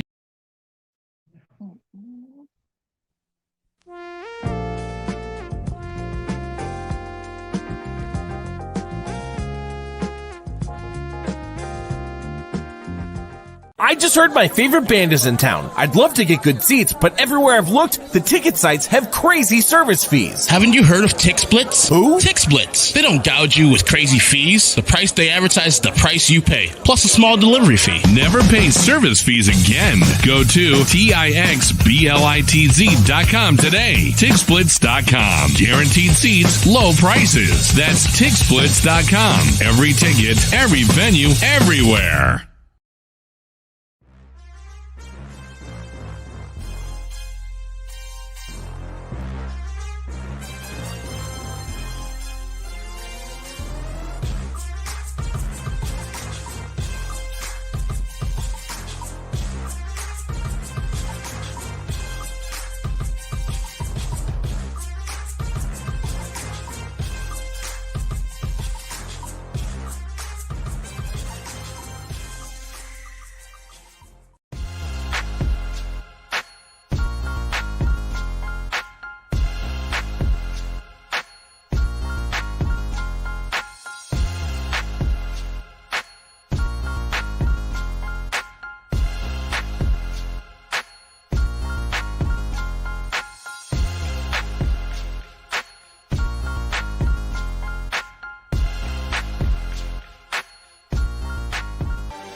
And welcome back to Second City Sports, along with Sidney Brown, who appears is still frozen. I'm Lakeena McGee. Sid, are you still with us? Yeah, I'm still here. Can you hear me? I'm about to say. Hopefully, since he's been doing this show through his phone lately, so that's why I gotta say, there was some people have been asking about some of the audio issues that we've been having, but hopefully, by next week we'll have that all sorted out. But a busy week though in media news, Sid. Yeah, so let's congratulate one of our good friends of the show, first Miss Dion Miller of ABC 7 Sports in Chicago. Yay. She's going to be heard on ESPN 1000, i.e. ESPN Chicago. She's going to be the new host along with Jeff Miller, who does fantasy football on that station, and I believe he's one of the producers for Waddle and Sylvie. And they're the new host for the Chicago Bears pregame show 2 hours before kickoff starting on Sunday. When they play the Rams, they'll be on from 5 to 7:30 because the Bears play on Sunday night in a couple of weeks against the Rams. So congratulations to our good friend Dion Miller. We had to get her back on, as you said earlier, Lakeena. Dion Miller, she does a great job covering the Bears. She does a great job, period, for ABC 7 Sports here in Chicago. We had her on our podcast last year. Make sure you go check it out at WARR Media on YouTube and WARR on Anchor for the audio version. Lakeena, I know there's been a push to get more women in media, and especially on sports radio, daily sports talk shows. Dion Miller, we know that she's busy now. She raising a family as well. But it's nice to hear a different perspective and to hear a woman who does a great job in sports media in the South. She's going to do a great job in being the co-host for the Chicago Bears pregame show on ESPN 1000 in Chicago when they start in 2 weeks. So congratulations to her. Definitely more than deserving. I know she's been here covering sports here for I think like over a decade now. So just about, just about. So that just a little over a decade. So good for her, and I think it's going to be a good show with her and Mr. Miller, who does a great job, producing various shows on ESPN Chicago. Ooh, excuse me. Also, too, Noah Eagle, someone who Kyle interviewed a couple of months ago. You can look through that on the WARR Media feed. He's going to be joining the CBS college football coverage, and we'll be calling some SEC games with former Notre Dame standout O lineman Aaron Taylor, and also too Jenny Dell does a great job on the sidelines. He's going to be the number 2 team. So I know some people, of course, are going to say, well, his dad's Iron Eagle, blah blah blah. Look, he's actually really good. He does a great job with the Clippers. Clippers on their TV side and their Fox affiliate in Los Angeles. So he's actually a pretty good sportscaster too. Having a dad who's been in the business forever, they'll get you in the door, but he's been doing the work. So exactly, nothing more to be said. Exactly. So they actually have a great crew there. Of course, Brad Nessler, Gabe Danielson, and Jamie Erdahl. They're going to be the top crew over there on CBS. Their top crew there. So, a few others, a great diverse group of folks that are going to be working there. Rich Waltz will be doing some of the Mountain West games. There should be a lot of fun with those games. Another friend of the show, Randy Cross, of course, he said it last week. And if you missed that interview, again, go through the Sports Zone Chicago Facebook and YouTube feed. The interviews are there. He's going to be doing the Navy home games this year, has been doing the last like 5 or 6 years. So. A really great crew there too. So, congratulations to a couple of friends of ours in the media, industry. Yes, also congratulations to another good friend of ours and friend of this show. Jay Zawoski used to be with 670 The Score here in Chicago, WSCR. He's now the director of media content / podcasting for News Radio 780 105.9 FM here in Chicago, WBBM News Radio. He's going to be a director of content over there. He's still going to stay with the Odyssey Company. He's still going to do his Madhouse Chicago Hockey podcast along with another good friend of the program, Mr. James Navarro. They do a great job breaking down Chicago Blackhawks hockey. So congratulations to Mr. Zawoski, friend of the show, and getting the promotion. Yeah, absolutely too. And also to congratulations to another friend of ours who we've had the pleasure of talking with, our good buddy from CBS Sports, and also too he does work for Turner for the NCAA basketball tournament, also too in the NBA, Spiro Ditas.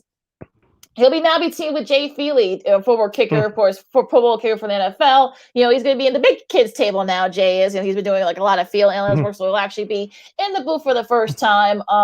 And Adam Marshall, Spiro's former partner, will actually be joining Greg Gumbel this year, along with AJ Ross. So they're going to be the number 4 team in that one. Of course, Nance, Jim Nance, Tony Romo, and Tracy Wolfson. Those are the top team. Also, Ian Eagle, Charles Davis, Evan Washburn. The number 2 team, Kevin Harlan, Trent Green, and Melanie Collins too, and also Andrew Catalana, of course, Hall of Famer, James Lofton. So those are your top tier. Also, too, Tiki Bar will be joining Tom McCarthy. for extra games. Also, too, Beth Miles will be doing more play-by-play when they have extra games too. So, a whole lot of stuff here going on in the sports media. We told you there was a lot. We told you it's been a big week in sports media, folks, both nationally and locally. So we're just scratching the surface. Exactly. So congrats to everyone. Also, to Fox Sports has just announced some of their crew for their college football coverage. We'll get to that in a little bit because some games are coming up this weekend, Sid. So there's more, Sid. Even more, Sid. Yes. Tell us about it. There's more. Oh yes. Yeah. It's like watching commercials at 3:00 in the morning. But wait, there's more. Shout out to another good friend of the show, Mr. Sean Davis. He's along with working with ESPN 1000 here in Chicago on the radio side. He's actually going to be contributing to Sports Illustrated's Irish breakdown coverage. He's going to give his thoughts and opinions on Notre Dame football. So congratulations to that young man. We actually bring him on in a couple of weeks as college football as college football begins here in another week or so. I know Notre Dame will start, I think, in 2 weeks, but you have the schedule in front of you. I don't, but we had to bring him on. That's the point I'm trying to say. Yeah, so you're trying to say. So congratulations to Sean Davis. Come to a finish. Yeah, come to a finish. Yeah. Come to the finish. Also, too, they're not good friends of the show, but they've been promoted to some cool things in media. Bob Stoops will be joining the big noon kickoff for college football starting next weekend. He'll be joining Rob Stone, Brady Quinn, and Heisman Trophy winners. I'm still gonna keep saying that. Darn you, NCAA, Reggie Bush and Matt Leinart. Yeah. We're gonna keep. Yes, I'm gonna keep saying that he is a Heisman Trophy winner. Mr. Bush is. We'll also see some of the other guys that are going to be joining. Devin Gardner, if you remember that name, all you Michigan fans remember that name. He's going to be doing some games with Eric Collins. Of course, Chicago born here, so he'll be making his debut doing some TV. For them, they'll be calling games with Eric Collins. So so there's still more, folks. Still more. Yes, yeah, absolutely. Go for it, Sid. Let's kick it over to the national side. Of course, you mentioned ESPN Radio before the break, and we talked about this in our last episode on Monday. Max Kellerman will not be the co-host of First Take, the sports TV debate show. He's actually moving over to ESPN Radio's morning show. It's going to be him, Jay Williams, and Keyshawn Johnson starting in another week or so. And so he's going to be the lead host for the ESPN Radio's morning show. It's going to be now Max, Jay, Will, and Keyshawn.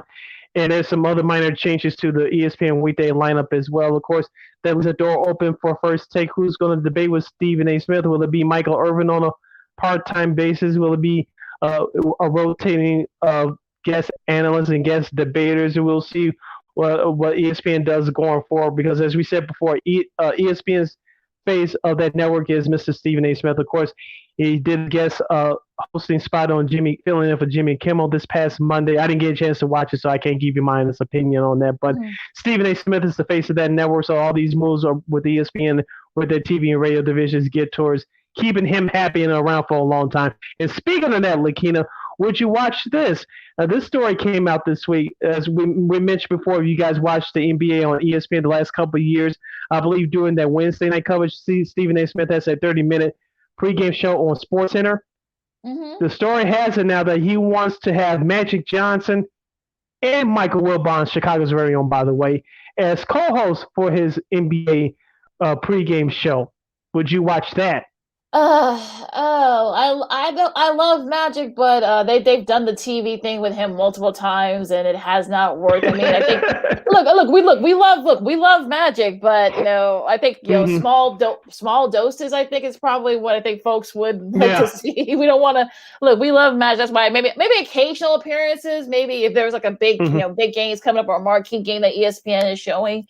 Maybe that'd be a good thing there, but I just don't see him. I don't think he would want to do it either. I think he likes doing what he's doing now. He's chilling, and is, in LA, and he gets to, go to Lakers games. I'm sure he's definitely gonna be there this week. So, this season, I should say, with all the with LeBron and all of them. So I just don't see him doing it. I just don't.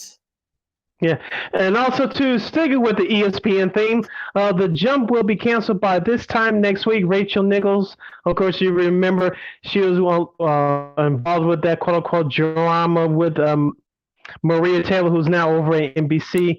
Rachel Nichols still has a year and a half left on her contract. The jump will no longer be on the air. She's been removed from all NBA programming on ESPN. ESPN will be rebranding a new daily show prior to the 2021-22 season. The top two leading candidates, as we told you a month ago, Malika Andrews, who did a heck of a job on the sidelines during this year's NBA Finals, and Chicago's very own Miss Cassidy Hubbard. Yeah, I mean it's going to be for this new show. Yeah, I think Shanae Olagunga, I think that's her name. I've never, there's like 3 or 4 of them, so I haven't never been able to pronounce their last name. But yeah, that's why if you look at the ESPN Radio's new lineup, well, newish lineup, she's been taken off that show with Mike Jr. So I'm assuming that she'll be a part of that new NBA show. That's part of the TV agreement with the NBA and the rights holders, that they have to have ESPN has to have a daily, or at the very least a seasonal NBA show of some type. So they're definitely going to rebrand it and such. So, and also too, as far as Rachel Nichols is concerned, I mean, we didn't talk about it, but she may end up getting the Michelle Beadle treatment. I don't know, but again, you guys can Google, what happened with Michelle Beadle a couple of years ago. But I think she's going to get that treatment after what happened. But again, so. Oh boy, like I said, a lot of sports media news this week, Sid. But wait, is there more? Is there?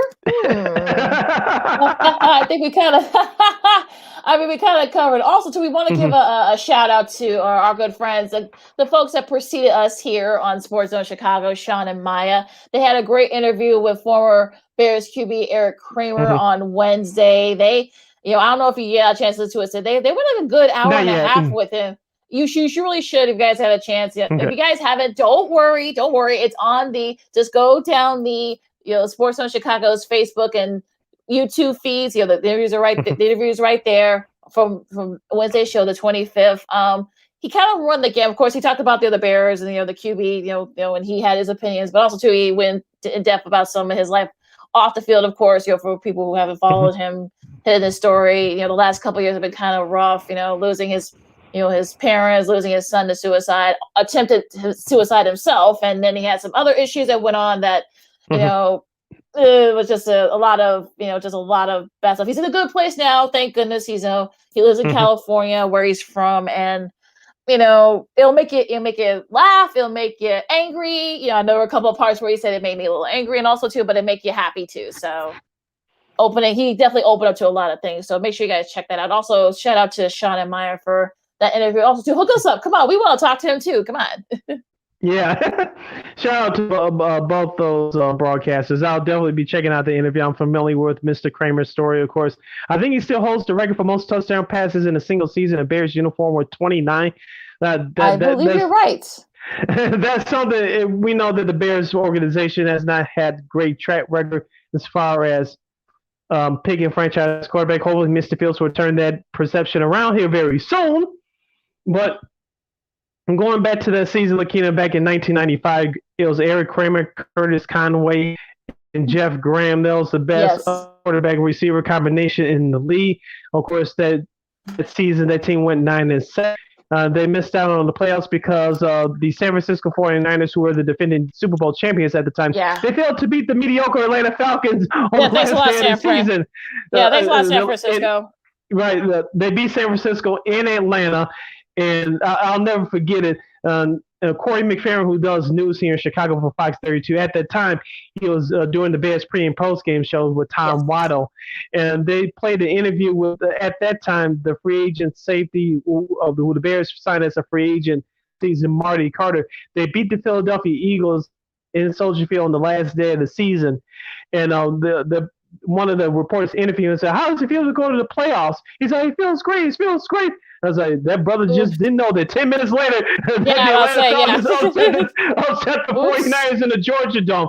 You'll be spending the holidays at home instead of preparing for the playoffs. But I remember that.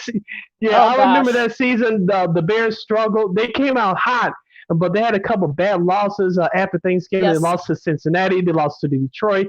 I know they lost to the St. Louis Rams early in that season. Of course, the Rams were another surprise team. That was their first year in St. Louis. They were still playing at Old Busch Stadium. I think who was quarterback? I think Chris Miller was, and then of course that team went on a slide as well. But the Bears had a bad stretch after the Thanksgiving break. They had the offense, and remember the RIP to the late great Rashawn Salam. But remember, I think he won Offensive Rookie of the Year that year. I believe he did. Yes. He was the first round draft pick out of Colorado. But after that, he struggled both on and off the field. And the Bears had a great offense that year, but they just couldn't get together on defense, and that's what kept them out of the playoffs was a bad defense. And of course, things were bad first for Dave Wanstead and the entire crew. And we won't get into y'all can do the research yourselves. So you can do Google, I just remember Eric Kramer had one of his best seasons as a pro. Of course, he was signed as it was his second in the Bears uniform. Of course, they signed him the previous offseason away from the Detroit Lions, but. Eric Kramer, I don't think he got picked for the Pro Bowl that year. If my memory serves correctly, I don't think he did either. He should have, right? Yeah. So that's what I remember most about the 1995 season. Besides the Bears missing the playoffs, Eric Kramer had the best year of a Bears quarterback in franchise history. But it's nice to hear him do. I'm gonna check out the interview, but I know he was on another radio station here in Chicago. I'm familiar with his story. It looks like he's starting to find a good place in his life now. Because people forget celebrities, athletes, when they get behind those closed doors, they're people too. Yeah, and I think people need to remember that too. And I think exactly. I'm glad he seems like he's been having a lot of help with some friends and some family members, surviving family members. So I'm glad he's in a good place. So you guys should definitely check out the interview. Actually, there are actually some college football games coming up this weekend. Tomorrow, Sid, you got Brett Bielema making his coaching debut in the Big Ten West. You got Illinois hosting Nebraska, and I would say advise everyone if you're going to that game down in Champaign to make sure you have lots of water because it's going to be hot tomorrow. So I would advise folks to drink plenty of fluids, and I'm sure there's going to be a lot of Gatorade. There are going to be fans on the fans there, so. Make sure you guys check that out. That'll be on the Fox Network. That'll be the Fox Noon kickoff to kick off the season tomorrow. So that should be fun. Well. Yeah, absolutely. Also to UConn and Fresno State, Hawaii and UCLA. Our buddy Randy Cross's alma mater. He's hoping for some big things for UCLA this year. Let's hope that's the case. And then also UTEP and New Mexico State. So. Also, Southern Utah and San Jose, I should say, easy for me to say. So, so definitely some.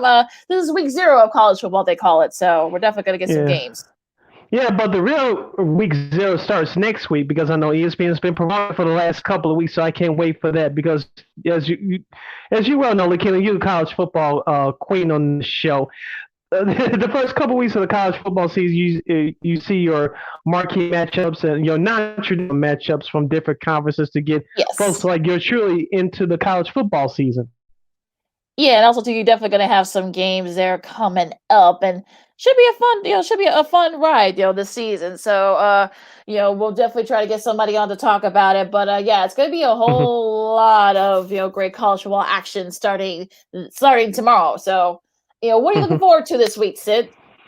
Yours truly is going to be at the Crosstown Series on the south side between the Cubs and Sox. I'm actually going tomorrow and Sunday, so it's going to be nice weather, hot weather, but it's always fun when the Cubs and Sox get together. As we said, Lakeena, all the records out, there's always memorable moments in each game, so the Sox should be able to sweep the series, but I wouldn't be surprised if they take 2 out of 3. So yours truly will be there in the house at Comiskey Park. That's right, I said it. Comiskey Park, both tomorrow night and Sunday afternoon.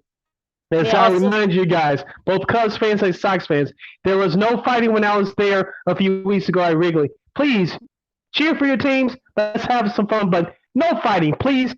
No fighting. No fighting, folks. No fighting. Let's have some fun, but no fighting. It's too hot for that. It's going to be hot enough. Yeah, it's going to be too hot. It's going to be way too hot for that, and so it's going to be interesting.